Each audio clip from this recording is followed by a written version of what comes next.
popping in all at once. Good morning. What is your good news, Gabriel? Hi, everybody. I'm waiting. Adriel, I'm talking to Gabriel right now. You have to wait, please.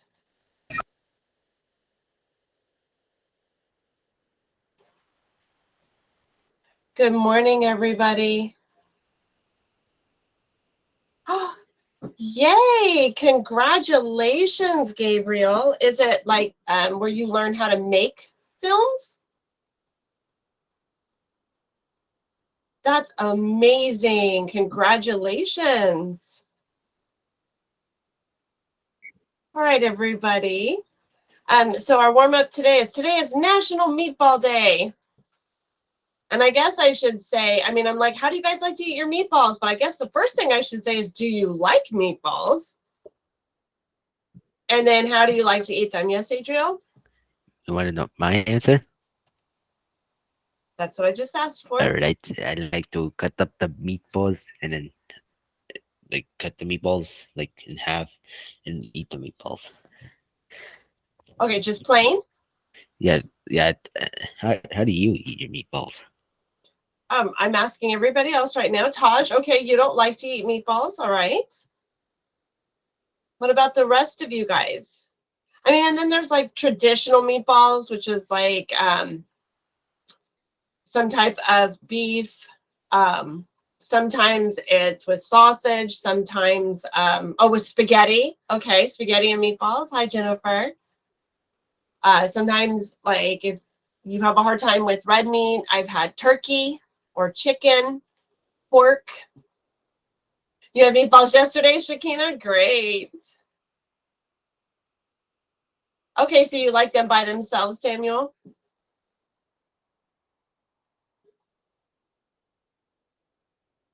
Do you like them with any kind of sauce on them, Samuel, or just plain meatballs?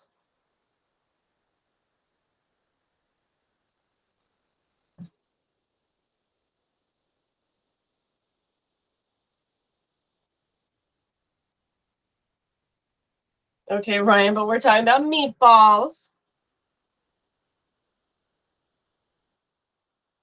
Oh, it helps to have the sauce. Okay. All right. All right. If you guys could open up your Module 8, Lesson 3 course arc and your notebook. Jamarcus, did you read our warm-up that is projected on your screen? Meatball subs are good. Yeah. Okay. All right, give me a thumbs up if when you have your journal and course arc open for Module 8, Lesson 3.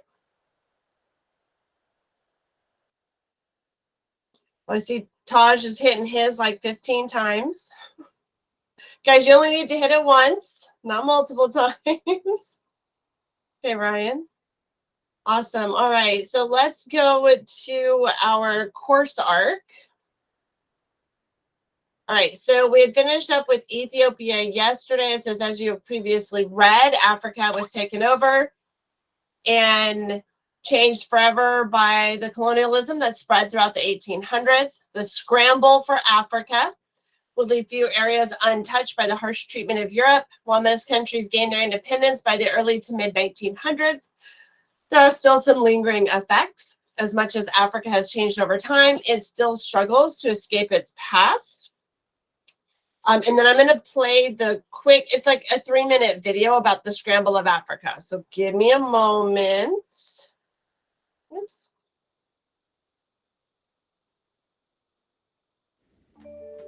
The Scramble for Africa and the Berlin Conference. What was the scramble for Africa?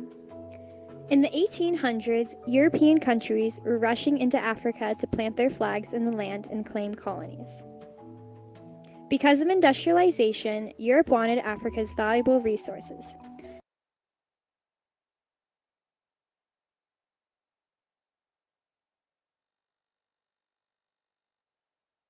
All right, so why did Europe need a new source of natural resources and raw materials, Ryan? for industrialization. For industrialization? Yeah. Okay. Okay. Oops. Come on. Oh, I guess maybe there's more questions. Okay, submit. Very good. All right, let's get this to go down so we can continue. 8.3, Shakina. Some of these included palm oil, cotton, gold, diamonds, and rubber. The control of the Suez Canal was also extremely important for countries wishing to trade with India and China.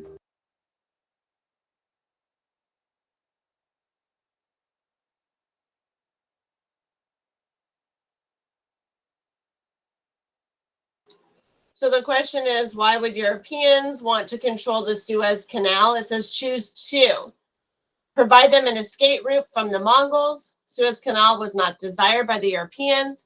Connected the Mediterranean Sea of Europe to the Indian Ocean of Asia. Provided more efficient mode of transportation and trade. Which two are the correct answers?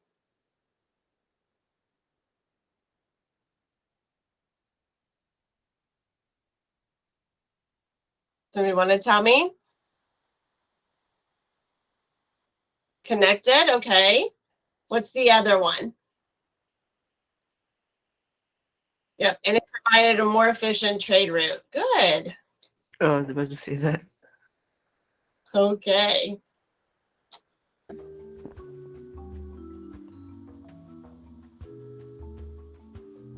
Overall, the Europeans thought the more colonies they had, the larger their military would be, making them a more powerful country. European countries believed that the more colonies and lands they had, the more blank they would also have. Power. Power, right?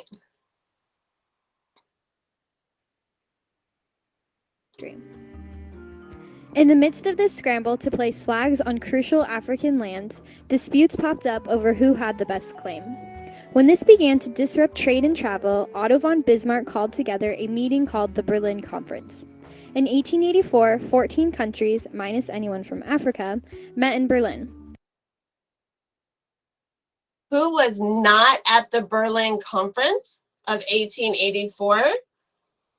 So was it France, Germany, Great Britain, or any African nation? All right, I see Spain, Portugal, Italy, France, Belgium, Germany, Great Britain, and Holland. African. Yep, no African nations were there. The major countries at the conference were Britain, France, Belgium, and Portugal. These countries gained much of the most strategic pieces of land. The French gained control of northwestern Africa, including Algeria. So what did France gain control of? Southwestern Africa, Northwestern Africa, East Africa, and the Middle East, or Southern Africa? Was the picture in blue. So which one did they gain? I mean, they also said it, but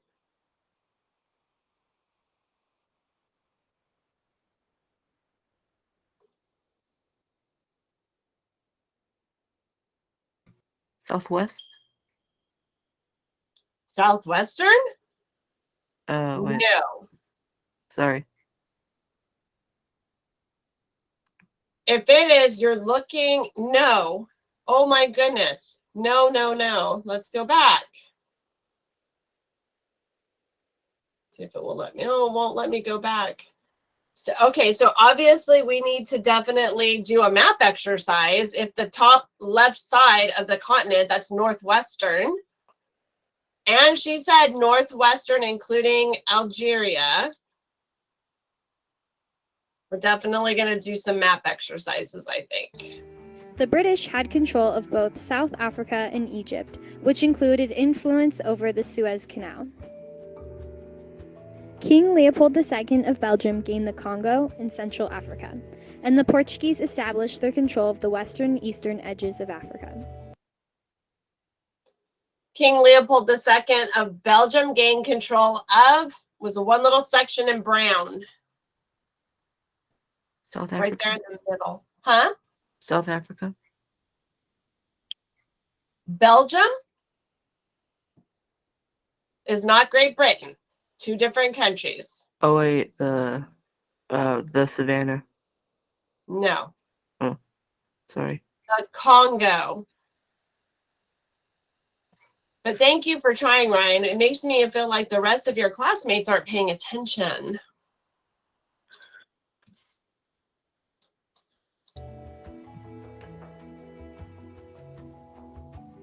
So, what effect did this have on the native African population?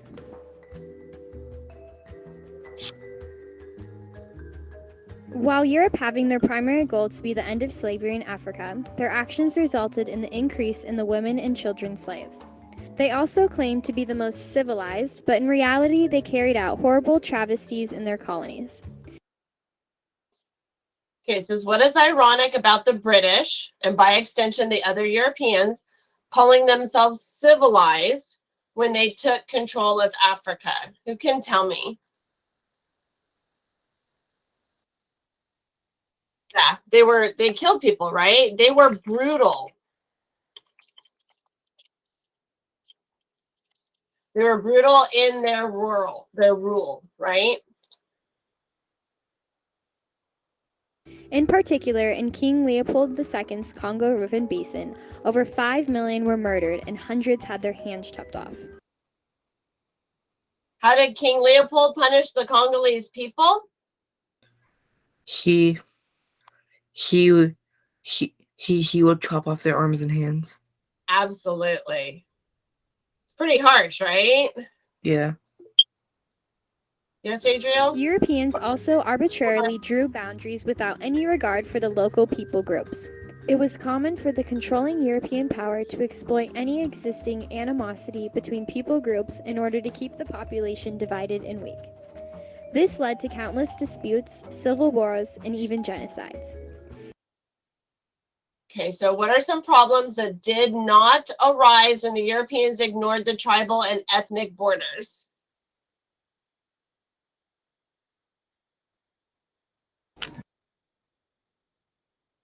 What did not happen when they shoved everybody? Genocides Did and not. invasions. Not invasions into Europe. Civil The only wars. thing that did not happen, civil wars took place in those countries. You shove a bunch of people that cannot stand each other into an area, and then you give them somebody to fight against. They're going to fight against one another as well as the ruling, right? Yeah. So they're gonna have issues with that. Genocides where the ruling nations might kill off everybody, right? Uh-huh. When they ignore all of those areas. Now, land or territory disputes, they are the tribal people are going to not be happy when the ruling Europeans come in and they go, hey, this tribe can have this area. And the other tribe that was there was like, hey, wait. This is our homeland. So there are going to be land and territory disputes as well.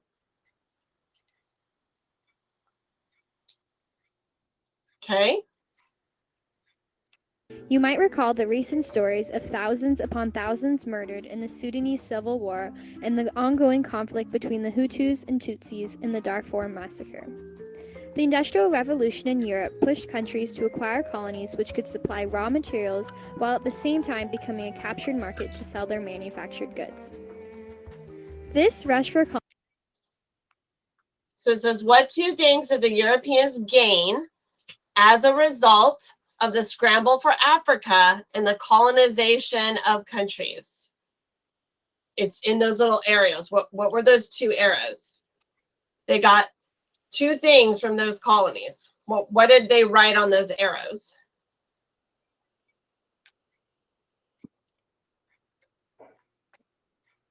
Anybody see that? Well, what's one of the big things that they wanted Africa for? What were they trying to get there?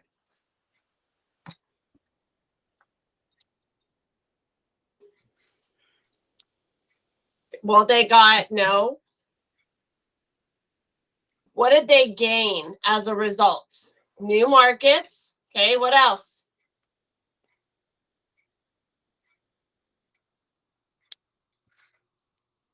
Raw materials. We're going to have raw materials and new markets. That was those arrows, guys. For Okay. colonies, aka the Scramble for Africa, led to the drawing of arbitrary boundary lines, resulting in tragic unintended consequences that are still affecting Africa today. Policy of extending a country's power and influence through diplomacy or military force is known as, what would we call this? We talked about this in like first semester, so I'm asking you to kind of like pull some information forward from, I know it's been a while. Imperialism? Very good. Remember when we talked about God, gold, and glory? Do you guys kind of remember that from first semester? Yeah. We talked about imperialism, and that's this idea that you want to go out and you want to expand what you have, right? You want to bring God, right? That's your missionaries. Gold, you want to get materials and supplies and have new markets, making money. And then glory, right? Look at me. Look at how many colonies I have. I'm better than you are, kind of thing.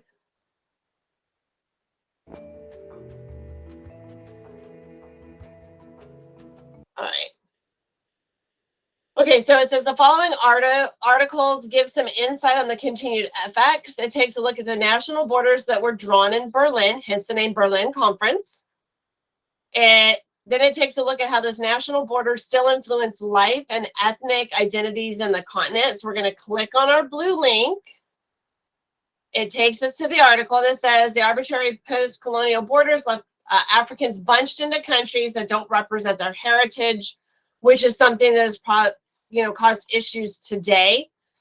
It talks about in Nigeria and Cameroon went to settle a border dispute in which both countries claimed an oil-rich peninsula about the size of El Paso. They didn't cite ancient cultural claims to the land, nor the preferences of its inhabitants, nor even their own national interests. Rather, in taking their case to the International Court of Justice, they cited a pile of century-old European paperwork. Cameroon was once a German colony. Nigeria had been ruled by the British Empire. And they basically said that each one said, well, I deserve this because of stuff that had been put in place when Germany and Great Britain had colonized us. So what ended up happening is Cameroon's maps were more persuasive, I should say, and so they won the case. Kind of crazy, right? They didn't talk about, hey, in past history or ancient land or anything like that. They brought forth those things, right?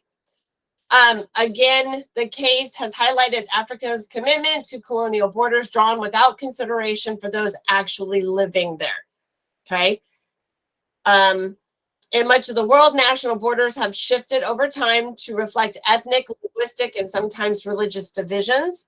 Spain's borders generally enclose the Spanish speakers of Europe. Slovenia and Croatia roughly encompass ethnic Slovenes and Croats.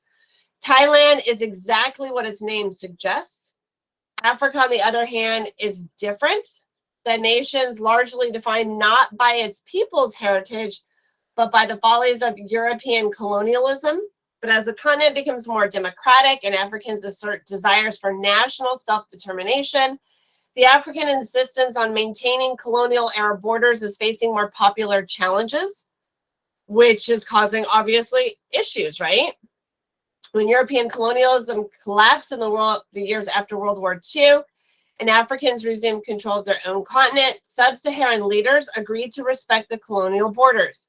Not because the borders made any sense, they didn't really, but because new rulers in Africa made the decision to keep the borders drawn by former colonizers to avoid disruptive conflict amongst themselves, okay? Conflict has decreased in Africa since the turbulent 1960s and 70s, and though the continent saw some deeply troubled hotspots, So, I mean, there are still areas in Africa that there's a lot of issues. The continent as a whole has kind of calmed down. It used to be like you could throw a dart at a map of Africa and anywhere it hit, there were going to be massive problems. Today, there's just spots instead of the entirety of the continent. Okay. Let's see, contradiction remains in the African system. Leaders are committed to maintaining consistent borders. And yet, as those governments become more democratic, they have to confront the fact that popular will might conflict. A Kenyan group called the Mombasa Republican Council is just the latest of Africa's now 20 plus separatist movements, which has chartered them all in an interactive group on The Guardian. Mombasa Group wants the country's coastal region to secede, citing its distinct heritage due to centuries of trade across the Indian Ocean. It is unlikely to happen, but The Guardian notes that it's part of a trend of encouraged separatist movements as Africans seem to become more willing and interested in pursuing borders that more closely reflect the continent's diverse ethnic, religious, and linguistic lines. So you have like Angola. In 1575, 100 Portuguese families, 400 Portuguese troops landed there.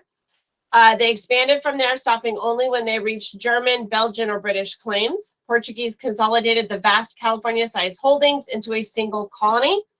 The only thing that the people who lived there shared in common was that they answered to Portuguese masters. In 1961, they rebelled, and they were able to gain their freedom in 1975. They became the country of Angola, an essentially invented nation meant to represent disparate and ancient cultures as if they had simply materialized out of thin air at that very moment. Today, as some Angolas are quick to point out, their country is composed of 10 major ethnic groups who do not necessarily have a history of or an interest in shared nationhood. This may explain why there are 2 secessionist groups in Angola today. They're talking about like if the pre-industrial era Portuguese had not pressed up Africans' western coast so quickly, then Africa's 7 million Kigongo speakers might have their own country today. Instead, they are split among 3 different countries, including Angola as minorities. The Bundundi Congo separatist group, which operates across the region, wants to establish a country that would more closely resemble the old pre-colonial Congo kingdom and give the Kigongo speakers a country. There's no reason to think that they actually have a chance of establishing sovereign states because their movements are too weak and the states they challenge are too strong. But in 2011, we saw Sudan split into 2 separate countries. Even though that is an extreme example, it's kind of what leads these other groups to thinking that it is a possibility for them to maybe able to do that as well. Countries such as Nigeria or the Democratic Republic of Congo, they have disparate cultural groups that have tended to band together, competing with one another for finite power and resources, sometimes disastrously. With tribal identities strong and national identities weak, national cooperation can be tough. Of course, the actual practice of secession and division would be difficult, even if it is functionally possible. Africa's ethnic groups are many, and they don't tend to fall along the cleanest possible lines. The debate on whether or not secession is good for Africa is a complicated and sometimes contentious one. But the simple fact of this debate is a reminder of Africa's unique post-colonial borders, what they call a devil's bargain, sacrificing the democratic fundamental of national self-determination for the practical pursuits of peace and independence. Okay, so let's go back to our questions. Cameroon had once belonged to Germany. So everybody got that down? I hope. Says, Yes. what was the year Sudan divided into 2 countries? It was 2011.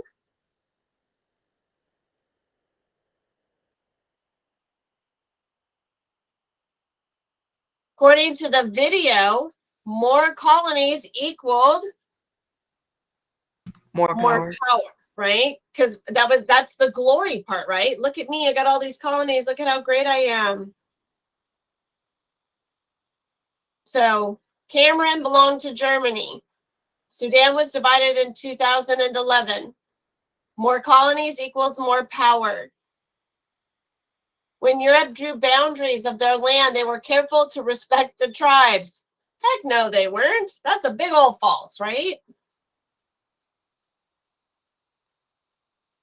All right, everybody should have all 4 of those questions answered.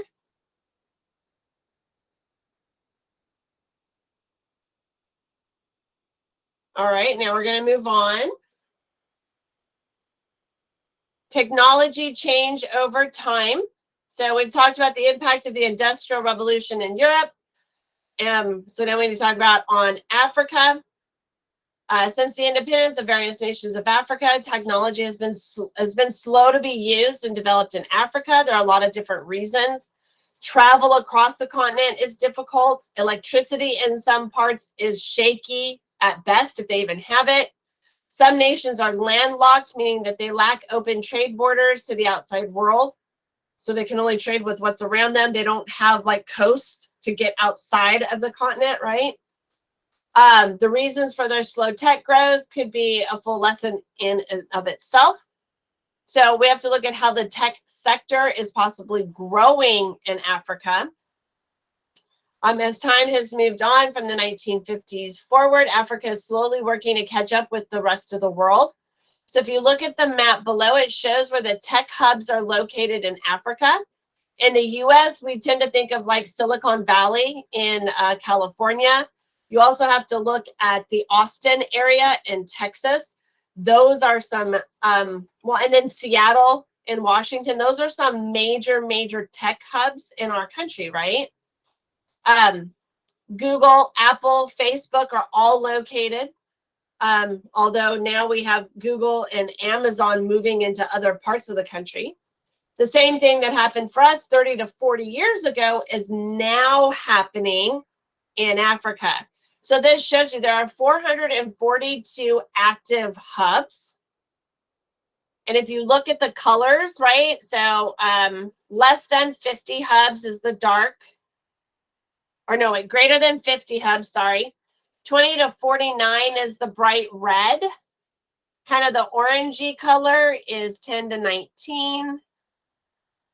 I don't know what color we would call that, a darker greenish gray. 5 to 9, the lighter greenish gray, 1 to 4, and the super light would be no active hub at all. What are you noticing? You see these areas? They're all along coastal areas, right? Yes, Adriel? Oh, I was just going to say that. Yeah. So if you are a country in the center part and you don't have that access, do you see what they mean by not being landlocked has kind of kept them from access to the outer world? The following is an excerpt from a 2017 article that takes a look at the continent of Africa and its late arrival to the tech market. As you read the article, pay attention to why it says that it's a late start could actually be a benefit. So let me click on our link.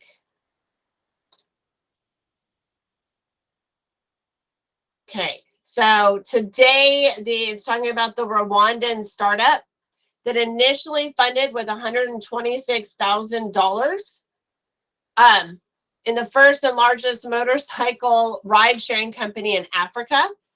It's partners with more than 400 licensed and painstakingly monitored motorcycle taxi drivers in Kigali, who are likely to make 800,000 trips this year. Gross revenue for 2017 is projected to be 1.1 million. Okay, so the idea was to establish Kigali as their stronghold and then move to other cities.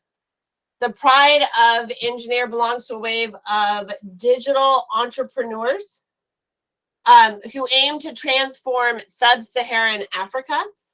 So they're talking about also, it coincides with the ubiquity of mobile phones throughout the continent, as well as the arrival of high-speed internet, which like literally less than 10 years ago was like super rare in Africa.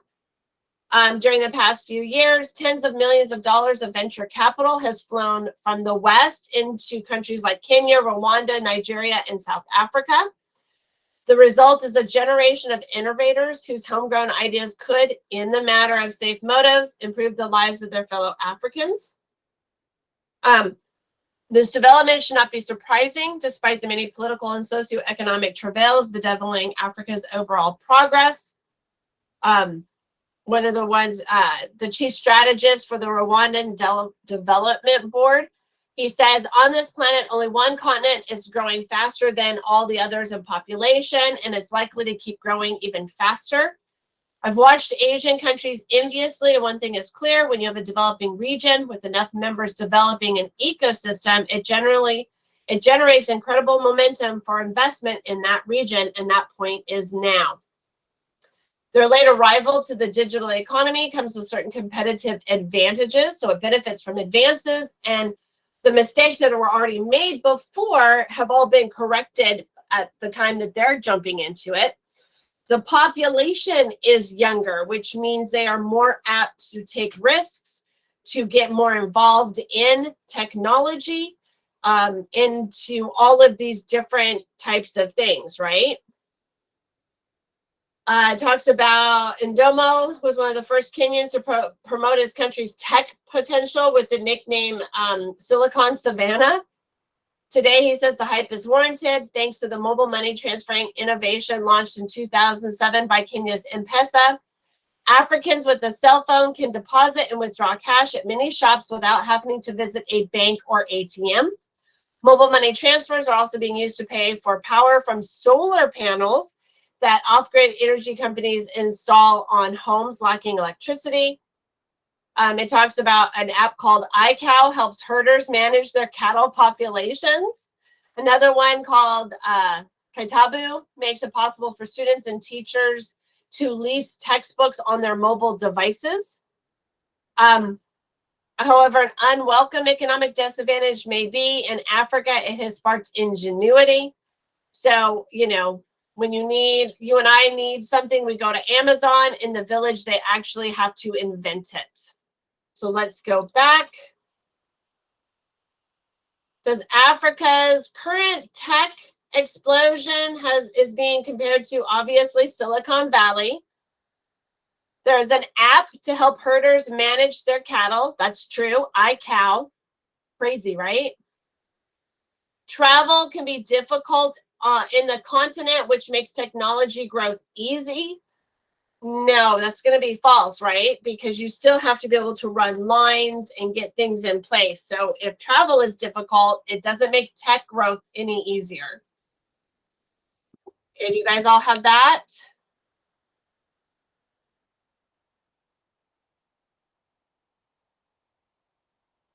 I see one person says yes.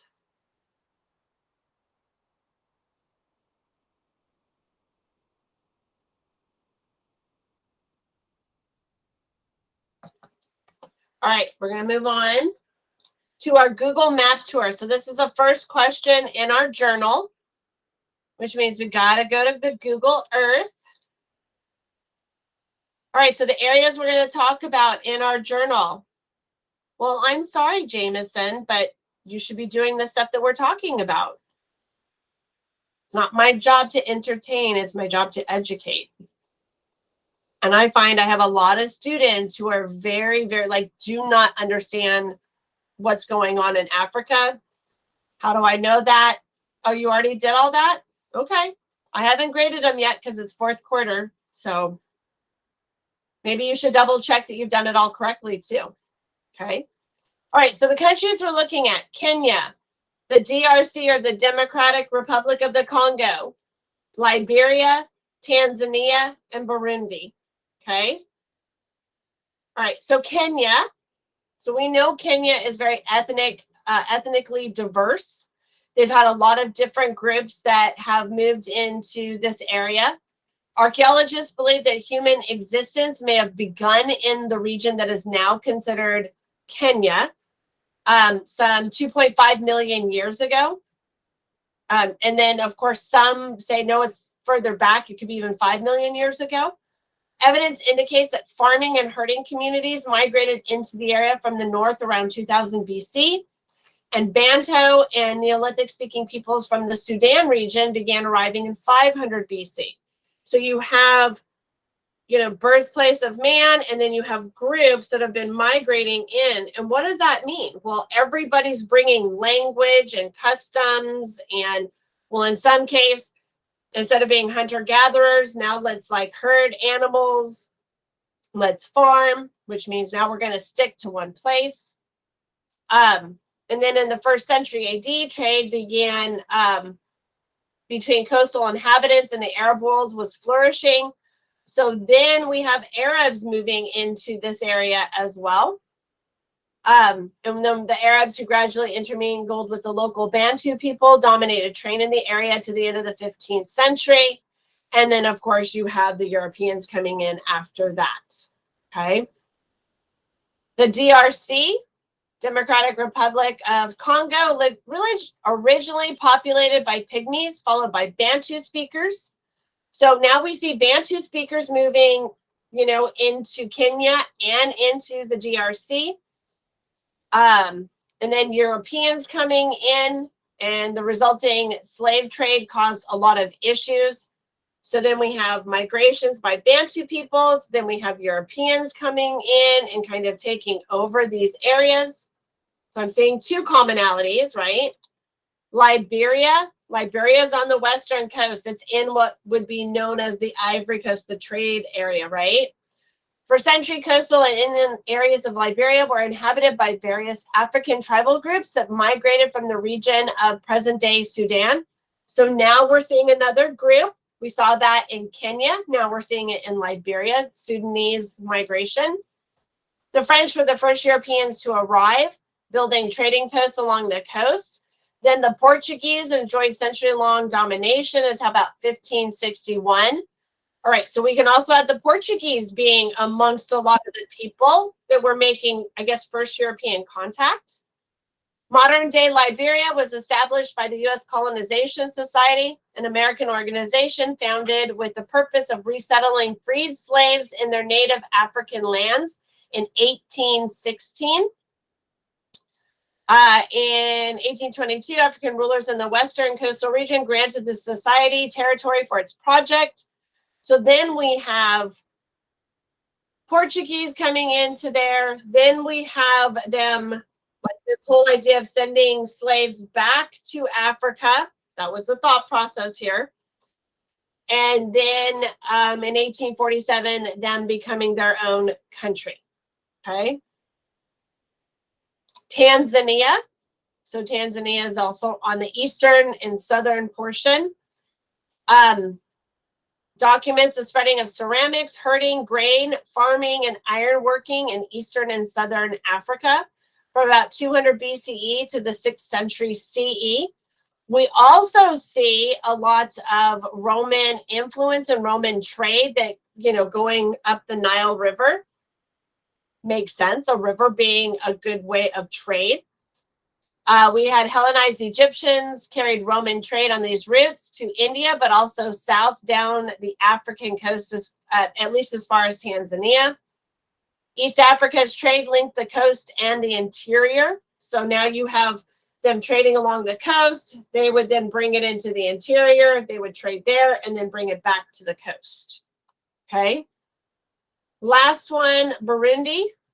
Earliest inhabitants of Burundi are believed to have been the Twa Pygmies. So now we have two different pygmy groups. They're followed by Bantu-speaking Hutu. So now we see the Bantus coming in again. And soon outnumbered the Twa peoples. The Neolithic Tutsi migrated into the area, and they established a Tutsi kingdom. The Tutsi king governed other Tutsis and more numerous Hutu in basically a feudal system. So going back into our course arc and then our journal. What can we put in our journal?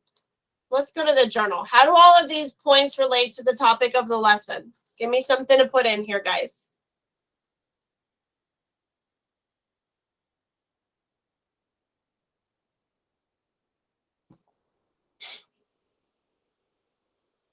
What did you put, Jameson, since you already finished this one? What were you able to put for the Google Map tour?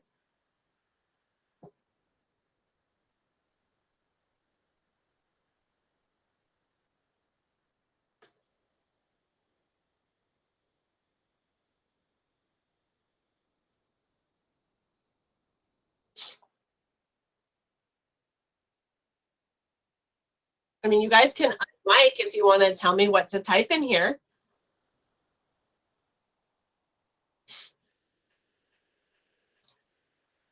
We'll make it purple. So I'm waiting for you guys to give me some answers. Well, what did we see a lot of? Who was moving The Europeans to Africa. well before the Europeans, though? What did we notice in there on all of those countries long before the Europeans were in there? Remember, the continent of Africa has a very long history, right? Let's see. Well, it's not how they got populated. They were already populated, right? They were colonized by Europeans, but you're forgetting the whole part before the Europeans, guys. Before that, guys, before the slave trade. Well, there's always been slavery in Africa. They all enslaved each other all the time through war, long before the Europeans. Guys, come on. Bantu speaking Hutu. In when we're talking about Kenya, we have let's see, indicates farming and herding communities migrated into the area from the north. Bantu and Neolithic speaking peoples from the Sudan region moved into this area. Bantu speakers moving into this area. Guys, you've got to stop going just straight to slavery when you're talking about Africa. That comes, but Africa is so much more rich in history than just that. So somebody give me a better answer that starts before the European slave trade.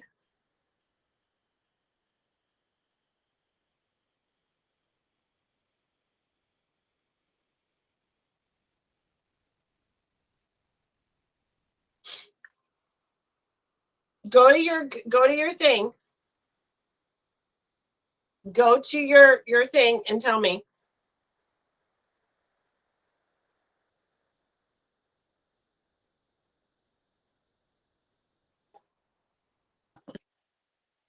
It shouldn't say access denied. In your course arc?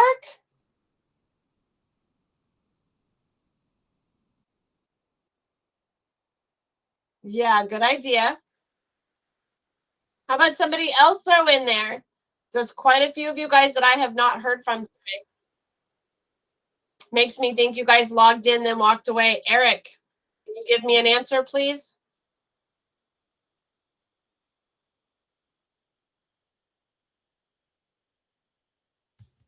I would. I'm not paying attention because I'm working on a totally different thing right now. So instead of working on stuff for my class while you are in my class, you're working on something else? Well, yeah, because it was due yesterday. Okay. But you are in history right now. You're supposed to be working on history. I'm spending all this time working and doing this work with you guys, and you're not doing our work? I guess not. No, but I mean, like, No buts. When you're in each class, you should be concentrating on that class's work, not another class's work. If you were in a brick and mortar class and you were in my classroom, I would take up whatever it was you were working on. So please put that away and concentrate on what we're working on.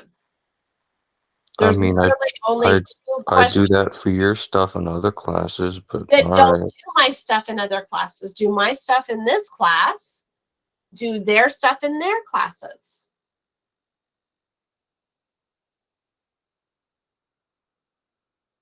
I need somebody to tell me how do all of these points relate to the topic of the lesson, and what do they have in common?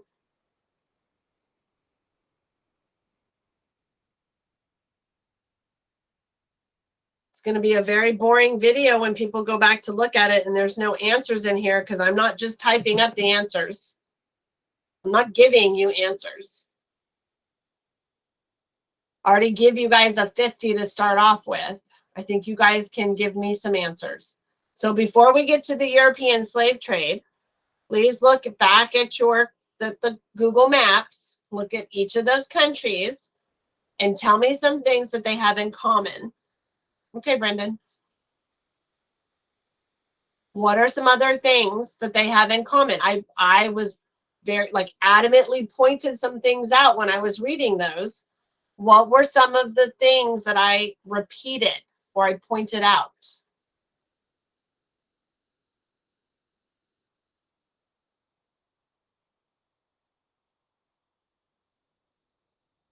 Come on, guys. Lanaya, can you tell me?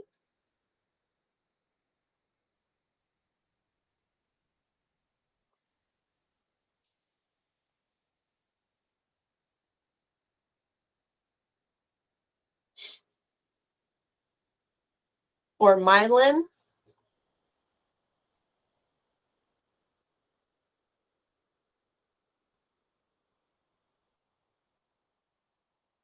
Come on.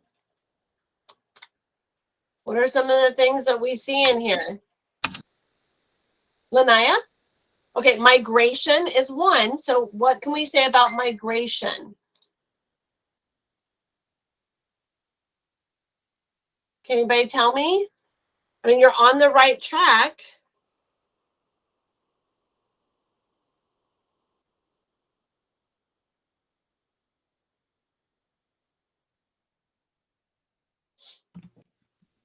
Anybody? Well, maybe just because they were leaving a certain area because it wasn't like very suitable to live in. Okay, so maybe not so much suitable, but we do have migration across the continent, right? What groups? Who do we see repeated in the migration? There's a couple of them that I repeated, you heard me say them a couple of different times. What groups? You're on the right track, but what groups are we talking about? Okay, farmers and herding communities. All right, they gave us some very specific names of groups.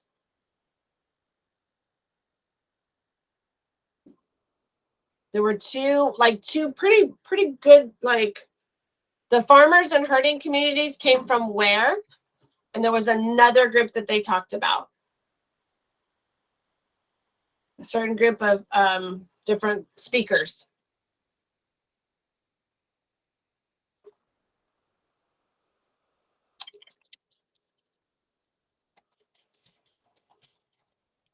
There you go. Of migration by Bantu speakers into most of the countries listed. Also, what was the other one? Farmers and herders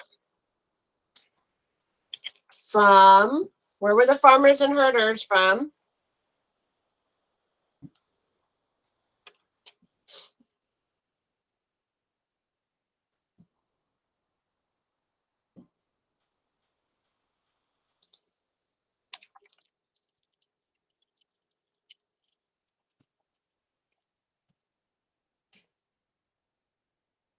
I know.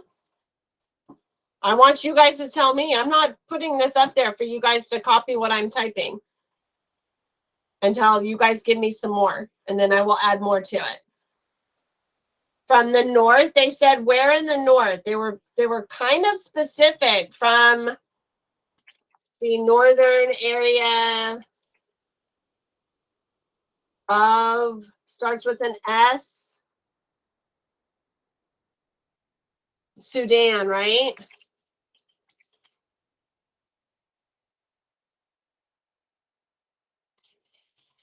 Brought new ways of living and techniques.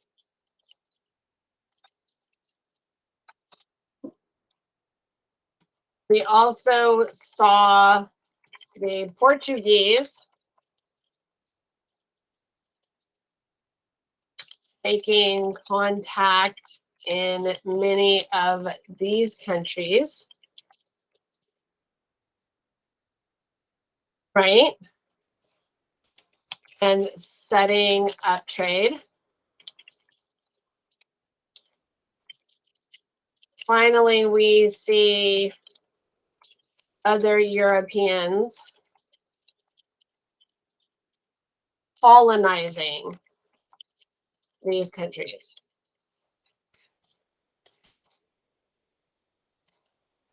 Every contact brought new languages, foods, customs, and religion. Goods and religions. Okay, customs.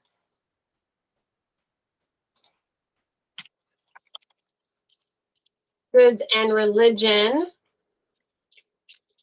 into these areas, right? Because it's cultural diffusion of Africa. That's the topic of our lesson, right? How things have changed over time. All right, so your writing activity. While many parts of the world are seeing religion fading in importance, why do you think that Islam is continuing to spread further into Africa? That's the next question, right? Why do you think Africa is spreading, or Islam is spreading further into Africa? So you guys are going to need to finish this and your writing activity and turn those in. They will go on the module, quarter 4 grade book. If you have questions tomorrow, remember small group meeting is from 10 to 11:45 a.m. It's MVLA Rather SSG. And don't forget to do attendance. Yes, there will be an announcement. Yes, there will be a remind text message, all right? We're done for the day, everybody. Have a good rest of your day. I'll see you tomorrow if you need help. Alright. Bye. Wait, did you ever talk about how you eat your meatballs? No, Adriel, I No. did not. Oh. We just didn't get to that. Yeah. You too, Taj. Have a good spring break. All right. Bye, Miss Rather. Bye, Adriel. Have a good rest of your day. Bye, Bye. Lanai.